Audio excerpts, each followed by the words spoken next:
Salut à tous, bienvenue dans cette nouvelle vidéo. On va évoquer l'actualité football du jour. Et l'actualité football du jour, il y en a plusieurs. D'abord, on va débriefer le match d'hier soir qui s'est terminé, le dernier match de l'année, Civil 2023 du Paris Saint-Germain, qui s'est terminé sur une victoire 3 buts 1 contre le FC Metz. Bon, c'était un match assez catastrophique au niveau du jeu. Bon, la possession, Metz n'a pas joué au football. T'as gagné. Bon, Metz a eu deux trois occasions quand même. Mais bon, Mbappé il était exceptionnel hier encore une fois. Bon, on n'a pas fait un match de malade, mais bon, le mec, il est là quand on a besoin de lui, quoi. Et il est toujours décisif. Il s'est offert un joli cadeau d'anniversaire. Et voilà, hier, Luis Enrique qui nous a encore inventé un système impressionnant. Je ne sais pas ce qu'il veut faire en fait. Je comprends pas. Est-ce que c'est pour surprendre les adversaires en huitième de finale? Je ne sais pas. Mais le mec, je ne sais pas ce qu'il tente. Bon, quelquefois, ça fait manger un peu, mais bon. On va dire que Vitinha aussi, très très bon. Franchement, Vitinha, c'est un top milieu. Franchement, depuis qu'il est au Paris Saint-Germain, bon, c'est vrai que Vitinha en deuxième partie de saison n'avait pas confirmé. La première partie de saison était aussi bonne que cette année. Même cette année, non, je le trouve meilleur cette année que la première partie de saison de la saison dernière parce qu'au moins, Vitinha, bon, il y avait Neymar, Messi, Mbappé, donc finalement, ils se sont tous mis au niveau. Et puis il y avait la Coupe du Monde aussi, donc c'était aussi ça. Mais cette fois-ci, il n'y a pas Neymar, Mbappé, Messi, et je trouve que Vitinha, franchement, Vitinha a progressé. Bon, on espère qu'il va confirmer cette fois-ci en deuxième partie de saison. Donc voilà, on attend ça aussi de Vitinha. Donc Vitinha était très très bon. Ougarté, frère, il a disparu depuis 2 mois. Ougarté, je l'ai dit, 60 millions d'euros. Tout le monde a dit que c'était une truffe. Il a mis tout le monde d'accord en début de saison. Mais depuis le match contre Milan, où on a perdu 2 buts à 1, franchement, je l'ai trouvé. Et franchement, ça fait longtemps que je ne le vois pas, hein. Franchement, voilà. Et bon, on peut reparler de Lucien Riquet qui invente des systèmes, je ne sais quoi. Donc voilà. Donc bref, dernier match de l'année, victoire. On va pas revenir dessus. Le trophée des champions maintenant, prochain match de trophée des champions au mois de janvier. Je crois que c'est le 3 janvier, si je ne me trompe pas. Le 3 janvier. Donc voilà, on sera là contre Toulouse. Donc voilà.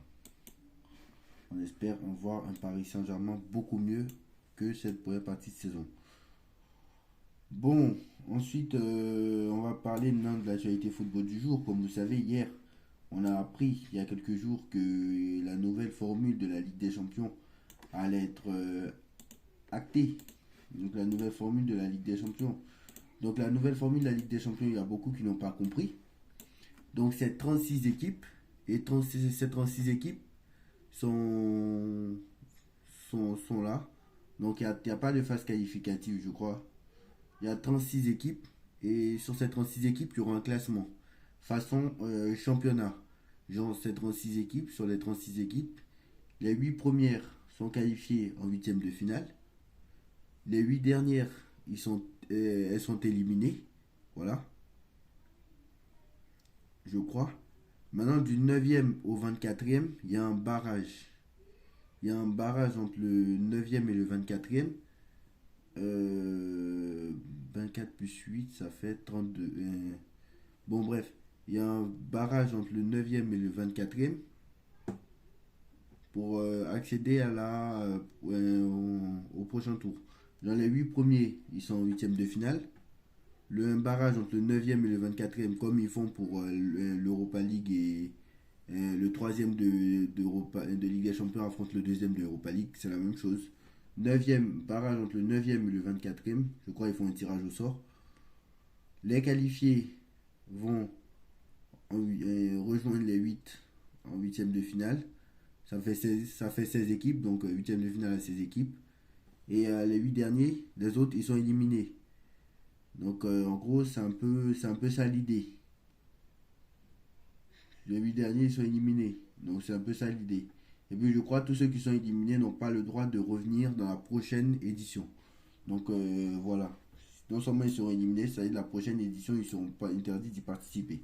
Donc ça serait quand même la nouvelle formule de la Ligue des Champions 2020 à partir de la saison prochaine. Donc voilà. C'était un peu ça. Non, mais aujourd'hui, on apprend que, comme vous savez, il y a 3 ans, je recontextualise, quoi, il y a 3 ans, je n'étais pas sur YouTube, mais je suis à l'actualité du foot. Il y a 3 ans, on va s'en rappeler, il y a 3 ans, le Real Madrid, la Juventus et le FC Barcelone, Laporta, Agnelli et Florentino Pérez avaient décidé de faire une Super League. Une Super League, une ligue fermée avec notamment. Mais bon, comme il y a plusieurs matchs, ils ont dit que la Super League, et c'est eux qui sont normalement fondateurs. Mais il y a Manchester City qui voulait y aller, il y a Chelsea qui voulait y aller, il y a le Bayern qui voulait y aller. Non, le Bayern avait refusé, je crois si je ne me trompe pas.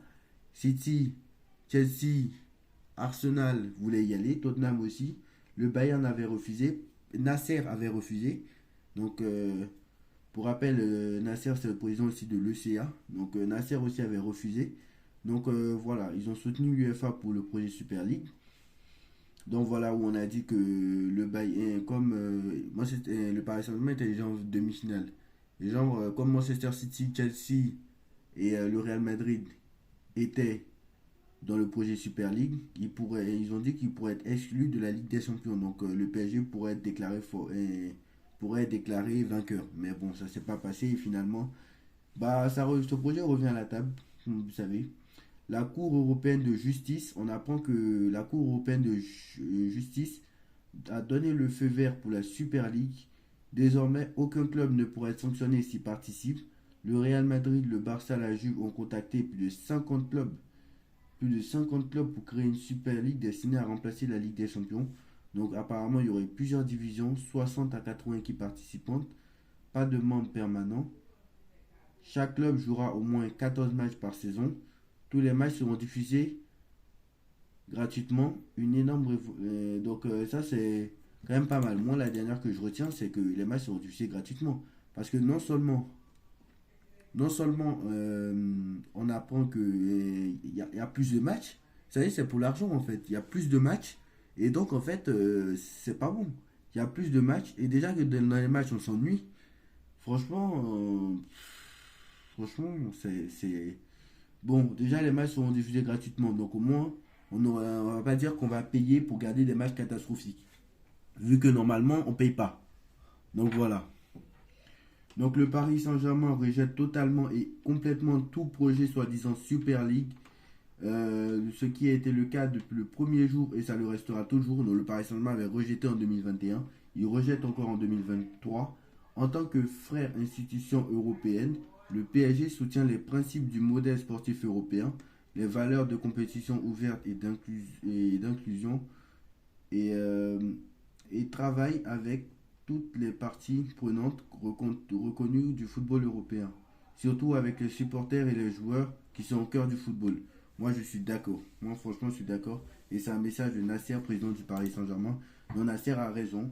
Pour moi, de soutenir, de ne pas participer à cette compétition. Mon Nasser a raison. Mais pour moi, c'est pas une bonne chose. Mais bon, voilà. Donc, ça, c'est bien. Donc ça serait une soixantaine d'équipes à partir de la saison 2025-2026. Hein. Donc pour la nouvelle formule de la Ligue des Champions que je viens de vous expliquer, normalement ça devait être la saison 2024-2025. Mais bon, elle a été rejetée et maintenant ils veulent créer une Super League qui serait donc normalement à partir de la saison 2025-2026. Non, normalement, si la Super League est acquise à partir de la saison 2005-2026, ça veut dire normalement la saison 2024-2025 devrait jouer la Ligue des Champions comme il le joue actuellement. Donc c'est assez bizarre ce truc. Dans Manchester United est contre aussi la Super League. Donc Manchester United ne veut pas. L'OM et l'OL, il veut rejoindre la Super League. L'OM et l'OL veut rejoindre la Super League. Donc le Real Madrid, au Real Madrid, nous félicitons vivement la décision de la Cour européenne de justice.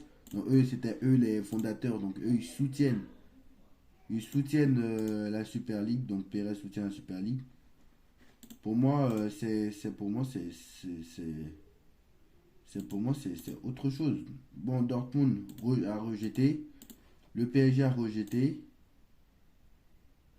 Franchement, pour moi, c'est grave, hein. Pour moi, c'est grave. Donc, pour tous ceux qui n'ont pas... bon, pour la Super League, je vous explique le format. Pour la Super League, c'est pas si simple que ça à comprendre. C'est une compétition ouverte à tous, récompensant. Donc, il y a 64 clubs répartis en 4 divisions. En 3 divisions, pardon. Il y a 64 équipes qui sont reparties en 3 divisions. Promotion et relégation chaque saison, un peu comme la Ligue 1, la Ligue 2 et la nationale. Une Star League des 3 divisions sont répartis de manière suivante. Donc la Star League, qui serait donc en gros la première division si vous voulez la Ligue 1, 16 clubs répartis en deux groupes. La God League, qui serait un peu la Ligue 2, 16 clubs répartis en deux groupes. Et la Blue League, 32 clubs répartis en 4 groupes. Donc en gros, c'est 4 groupes de 8 équipes quoi. Donc voilà, qui serait un peu la nationale. Les clubs intégrant cette division grâce à leur performance dans les championnats nationaux. Donc voilà. Chaque club jouera donc un total de 14 matchs, 7 allées, 7 retours. Donc pour moi, c'est pas une bonne idée parce que ça fatigue les joueurs. Il y a les sélections qui jouent. Les matchs déjà sont. Il y a trop de matchs déjà. Déjà, on se plaint du nombre de matchs et eux veulent nous rajouter des matchs. Je comprends pas. Donc à la fin de la saison, une mise en place d'une phase d'élimination directe pour déterminer les champions de chaque ligue et les promus. Franchement, pour moi, c'est n'importe quoi. Donc au moins, il y a des clubs qui ont rejeté, c'est déjà bien. Franchement.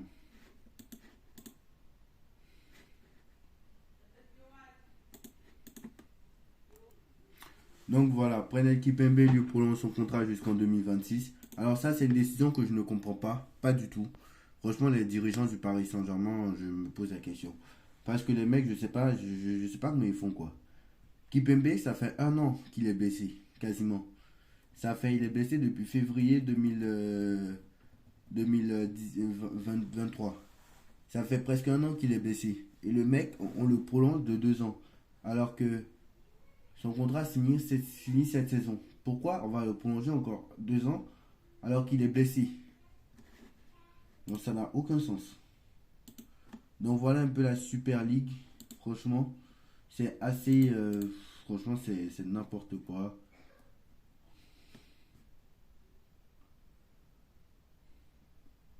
Franchement, voilà. Bon, Manchester United a refusé. Dortmund, eux, ils ont refusé. Le PSG a refusé. Donc, ça pour moi, c'est bien. Plus les clubs refusent, plus personne ne va y aller. Donc, PSG, Monaco, United, Séville, Valence, Atlético Madrid, Villarreal, Real Sociedad, Bayern de Munich, Dortmund, Inter Milan, AS Roma, Fenerbahçe, Celtic et Feyenoord ont rejeté. Donc, il n'y a que le Real Madrid, le Barça et la Juve qui y sont normalement. Donc, voilà. Donc, c'est bien. Déjà, ça, ce sera une bonne nouvelle. Mais pour moi, c'est n'importe quoi, hein. Vraiment, c'est vraiment n'importe quoi et franchement, voilà. Donc pour moi, c'est qu'il faut pas le faire en fait. Parce que ça fait beaucoup plus de matchs. Ça fait beaucoup plus de matchs.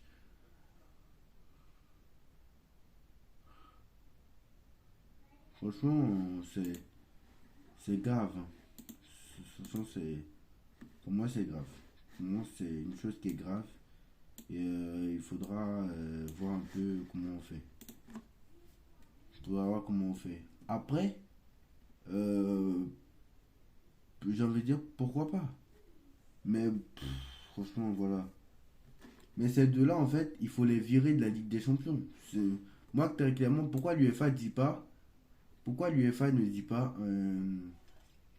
c'est des complotistes. En fait, les mecs, après, je les comprends parce que,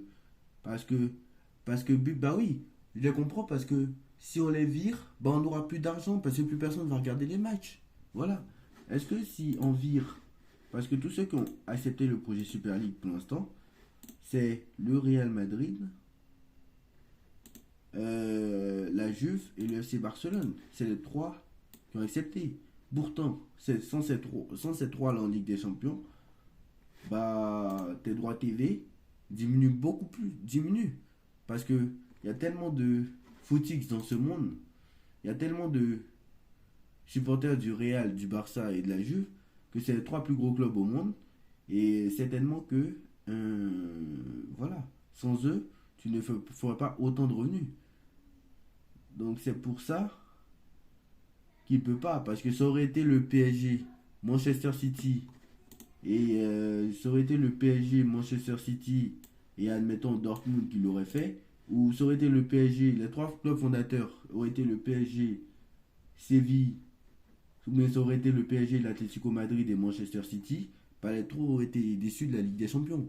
Parce que soi-disant, voilà, ça aurait été le PSG, Manchester City et Newcastle, ils auraient été dégagés de la Ligue des Champions pour des 4 ou 5 saisons. Parce que eux, bah oui, ils ont zéro Ligue des Champions. Ou bon, City en a une, mais voilà, c'est pas comme s'ils étaient au niveau des Real, des Juves, et ils font pas autant vendre que les autres, que les mastodontes, que les Barça, les Real, les Juves. Donc voilà. Donc voilà, donc moi je pense que vraiment faut faire quelque chose parce que moi la Super League, franchement, moi je suis contre parce que franchement, regarder plus de matchs, les mecs ils pensent plus à leur bien personnel, plutôt au bien des joueurs, plutôt qu'au bien du football tout court en fait. Parce qu'ils font rien de bon à part gagner plus d'argent. Ils font rien de bon. Donc voilà, on en reviendra dessus très certainement parce que c'est pas terminé. Donc voilà, on en reviendra certainement dessus. Dites-moi en commentaire ce que vous en pensez, pour ou contre la Super League. Est-ce que le football très clairement est terminé? Moi je pense que oui, hein. Franchement voilà. Dites-moi en commentaire ce que vous en pensez, on like, on partage, on commente, on s'abonne et on se retrouve très très vite pour une nouvelle vidéo. Tchuss.